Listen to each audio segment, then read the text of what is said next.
Hello friend, welcome to my channel. और science के कुछ इंपॉर्टेंट क्वेश्चनों के साथ नेक्स्ट वीडियो लेके आ गया हूँ। तो चलिए आज का सेशन स्टार्ट करते हैं। आज का पहला क्वेश्चन है कि निम्नलिखित वैज्ञानिकों में से कौन अपने बेटे के साथ नोबेल पुरस्कार का सह विजेता था। ऑप्शन ए है Max Planck, B Albert Einstein, C है विलियम हेनरी बर्ग या डी है एनरिको फर्मी। आपका आंसर हो जाएगा ऑप्शन नंबर सी कि विलियम हेनरी बर्ग जो है जो अपने बेटे के साथ संयुक्त रूप से नोबेल पुरस्कार के सह विजेता थे। नेक्स्ट क्वेश्चन है कि जल के अंदर पड़ी हुई मछली किस कारण से अपनी वास्तविक गहराई से कुछ ऊपर उठी हुई दिखाई देती है। पहला है प्रकाश के विवर्तन के कारण, प्रकाश के अपवर्तन के कारण, प्रकाश के ध्रुवण के कारण या प्रकाश के परावर्तन के कारण। आपका आंसर हो जाएगा ऑप्शन नंबर बी कि जो मछली है यह वास्तविक गहराई से कुछ ऊपर उठी हुई दिखाई देती है। इसका कारण यह है कि वह प्रकाश के अपवर्तन के कारण। नेक्स्ट क्वेश्चन हो जाएगा कि मेथिल मैग्नीशियम ब्रोमाइड पर जल की क्रिया से क्या प्राप्त होता है। ऑप्शन ए है CH3OH, बी है HCHO, सी है C2H5OH या एथिल अल्कोहल या डी है CH4 मीथेन। आपका आंसर हो जाएगा ऑप्शन नंबर डी कि मेथिल मैग्नीशियम ब्रोमाइड पर जल की क्रिया से मीथेन प्राप्त होता है। Option number D. Next question है कलपक्कम के फास्ट ब्रीडर टेस्ट रिएक्टर में निम्न में से कौन से शीतलक के रूप में प्रयोग में लाया जाता है। ठीक है, तो कलपक्कम में एक रिएक्टर है, वहाँ पर जो शीतलक के रूप में है कौन सा पदार्थ का उपयोग किया जाता है या तत्व का उपयोग किया जाता है। ऑप्शन ए है कार्बन डाइऑक्साइड, बी है भारी जल, सी है समुद्री जल या डी है गलित सोडियम। तो शीतलक के रूप में या मंदक के रूप में जो प्रयोग किया जाता है वह है गलित सोडियम। सॉरी, आपका आंसर हो जाएगा carbon dioxide, option number A. ठीक है, नेक्स्ट क्वेश्चन है प्लास्टर ऑफ पेरिस का रासायनिक सूत्र है। तो प्लास्टर ऑफ पेरिस का रासायनिक सूत्र क्या है आप भी जानते हैं, 2CaSO4 H2O। यह प्लास्टर ऑफ पेरिस का रासायनिक सूत्र है। ठीक है, नेक्स्ट क्वेश्चन है लूनर कास्टिक का रासायनिक सूचक क्या है। तो लूनर कास्टिक किसे कहते हैं। ऑप्शन ए है AgBr, बी है AgNO3, सी है AgNO3 या डी है AgF। आपका आंसर हो जाएगा ऑप्शन नंबर बी कि AgNO3 लूनर कास्टिक का रासायनिक सूचक है।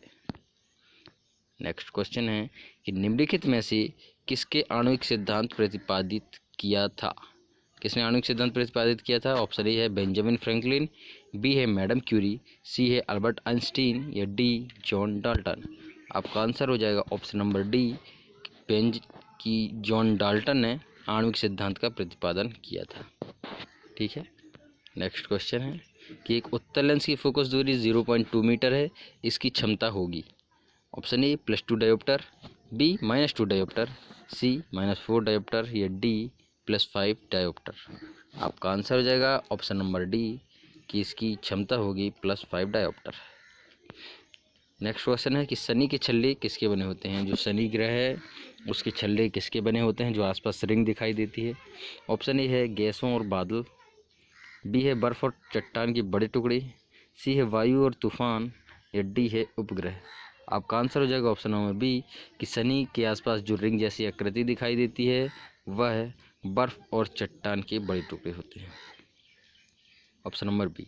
नेक्स्ट क्वेश्चन है कि जेलीफिश के नाम से जाना जाता है। जेलीफिश के नाम से किसे जाना जाता है। ऑप्शन ए है हाइड्रा, बी है फाइसीलिया, सी है ऑरेलिया या डी ओबिलिया। आपका आंसर हो जाएगा ऑप्शन नंबर सी कि ऑरेलिया जो है इसे जेलीफिश के नाम से भी जाना जाता है। नेक्स्ट क्वेश्चन है कि सोडियम की परमाणु संख्या 11 तथा परमाणु द्रव्यमान 23 है, इसमें इलेक्ट्रॉन, न्यूट्रॉन और प्रोटॉन की संख्या क्रमशः ज्ञात कीजिए। देखिए, परमाणु द्रव्यमान अगर दिया गया है 23 तो परमाणु द्रव्यमान बराबर होता है कि परमाणु संख्या प्लस इलेक्ट्रॉन की संख्या बराबर से होता है परमाणु द्रव्यमान। मतलब जितनी परमाणु संख्या होगी और जितनी इलेक्ट्रॉनिक संख्या होगी उन दोनों को जोड़ने पर आप परमाणु द्रव्यमान निकाल सकते हैं।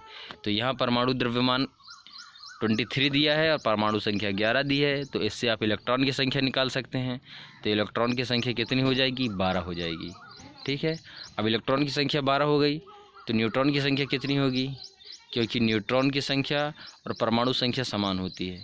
ठीक है, तो इलेक्ट्रॉन की संख्या हो गई 12, फिर परमाणु संख्या हो गई 11 और न्यूट्रॉन की संख्या हो गई 12 और प्रोटॉन की संख्या हो गई 11। तो आपका आंसर हो जाएगा option number D option number D. मतलब इलेक्ट्रॉन की संख्या होगी आपके में 11 हो जाएगी इलेक्ट्रॉन की संख्या, न्यूट्रॉन की संख्या हो जाएगी 12 और प्रोटॉन की संख्या हो जाएगी 11। मतलब इलेक्ट्रॉन और प्रोटॉन की संख्या क्रमशः सामान्य होती है किसी भी परमाणु द्रव्यमान में, और न्यूट्रॉन की संख्या कैसे प्राप्त की जाती है, परमाणु द्रव्यमान में से परमाणु संख्या घटाकर हम न्यूट्रॉन की संख्या प्राप्त कर सकते हैं। तो ये था ऑप्शन डी इसका आंसर हो जाएगा। नेक्स्ट क्वेश्चन है कि यदि हम भूमध्य रेखा से ध्रुवों की ओर जाते हैं तो जी का मान कितना होगा। ऑप्शन ए बढ़ता है, बी घटता है, सी वही बना रहता है, या डी 45 डिग्री अक्षांश तक घटता है। आपका आंसर हो जाएगा ऑप्शन नंबर ए, भूमध्य रेखा से ध्रुवों की ओर जाते हैं तो जी मतलब ग्रेविटी का मान हमेशा बढ़ता है। नेक्स्ट क्वेश्चन है कि फ्यूज वायर में होना चाहिए, फ्यूज वायर में क्या होना चाहिए। ऑप्शन ए है कम प्रतिरोध उच्च गलनांक, बी है कम प्रतिरोध कम गलनांक, सी है उच्च प्रतिरोध कम गलनांक, या डी उच्च प्रतिरोध और उच्च गलनांक। आपका आंसर हो जाएगा ऑप्शन नंबर सी कि फ्यूज वायर में होना चाहिए उच्च प्रतिरोध और कम गलनांक। मतलब कि प्रतिरोध की क्षमता उच्च होनी चाहिए और गलन की क्षमता कम होनी चाहिए, क्योंकि गलन की क्षमता अधिक होगी तो वायर बार बार ख़राब होगी जिससे इलेक्ट्रिसिटी फ्यूज़ का प्रॉब्लम आएगा। ठीक है। नेक्स्ट क्वेश्चन है कि अधिपादक वैसे स्थानों पर पाए जाते हैं जहां पर ए तापमान काफ़ी कम होता है, बी ऑक्सीजन का सांद्रण उच्च होता है, सी वर्षा पूरे वर्ष होती है, या डी वर्षा मौसम के अनुसार होती है। आपका आंसर हो जाएगा ऑप्शन नंबर सी कि वर्षा पूरे वर्ष होती है, अधिपादक वैसे स्थानों पर पाए जाते हैं। नेक्स्ट क्वेश्चन हो जाएगा कि मलेरिया परजीवी के जीवन चक्र में विभिन्न चरणों का सही क्रम क्या है। तो विभिन्न चरणों का सही क्रम क्या होता है, मैं सीधे आपका आंसर बता देता हूँ। ऑप्शन नंबर बी आएगा, पहले जाइगोट होगा, फिर उकाइनीट है, फिर ऊसिस्ट है और फिर स्पोरोजाइट है। तो ये मलेरिया परजीवी के जीवन चक्र का सही चरण है, option number B. Next question है कि सेब एवं नाशपाती में खाने योग्य भाग होता है। तो सेब एवं नाशपाती का खाने योग्य भाग कौन सा है। ए है बाह्यफल भित्ति, बी है मध्यफल भित्ति, सी है अंतःफल भित्ति, या डी मांसल पुष्पासन। आपका आंसर हो जाएगा ऑप्शन नंबर डी मांसल पुष्पासन। सेब और नाशपाती में खाने योग्य भाग होता है मांसल पुष्पासन। ठीक है, क्योंकि सेब का फल जो होता है यह पुष्प से वृद्धि करता है, इसलिए मांसल पुष्पासन इसका खाने योग्य भाग होता है। नेक्स्ट क्वेश्चन है एक सामान्य प्रौढ़ व्यक्ति के रक्त का दबाव कितना होना चाहिए। तो ब्लड प्रेशर कितना होना चाहिए एक सामान्य प्रौढ़ व्यक्ति का। 120 से 80, 140 से 100, 160 से 60 या 100 से 80। आपका आंसर हो जाएगा ऑप्शन नंबर ए। आप जानते हैं एक सामान्य व्यक्ति के ब्लड प्रेशर का दबाव होता है या रक्तदाब कितना होता है 120 से 80।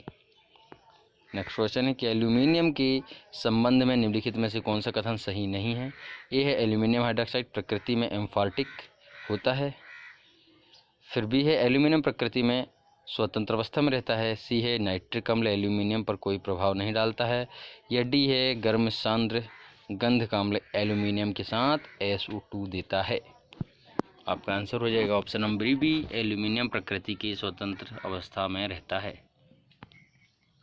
ठीक है, तो सही नहीं है पूछा है, सही नहीं है मतलब यह है कि एल्यूमिनियम प्रकृति में स्वतंत्र अवस्था में रहता है, यह सही नहीं है। बाकी ये जो तीनों दिए गए हैं ये सही हैं। ठीक है। नेक्स्ट क्वेश्चन है कार्बन टेट्राक्लोराइड को अन्य किस नाम से जाना जाता है। तो टेट्राक्लोराइड जो है इसे किस नाम से जाना जाता है। ए है marsh gas, B mustard gas, C है पायरीन, या डी पायरोल। आपका आंसर हो जाएगा option number C carbon tetrachloride को पायरीन के नाम से भी जाना जाता है। आज का लास्ट क्वेश्चन है कि जब कोई वस्तु दो समांतर समतल दर्पणों के बीच रखी जाती है तो बने हुए प्रतिबिंबों की संख्या होगी क्या होगी। ऑप्शन ए 2, बी है 1, सी 6, या डी अनंत। तो बने हुए प्रतिबिंबों की संख्या कितनी होगी, अनंत होगी। कि जब कोई वस्तु को दो समांतर समतल दर्पणों के बीच में रखा जाता है तो उस पर बनने वाले प्रतिबिंबों की संख्या अनंत होती है, क्योंकि जो आमने सामने जो प्रतिबिंब रखे रहते हैं उन पर जो प्रतिबिंब बनते हैं यह एक दूसरे के ऊपर स्वतः बनते रहते हैं, इसलिए यह अनंत होगी इसमें प्रतिबिंबों की संख्या। तो ये थे कुछ इंपॉर्टेंट क्वेश्चन। यदि वीडियो पसंद आया हो तो लाइक शेयर ज़रूर करें और चैनल को सब्सक्राइब करना ना भूलें। Thank you so much.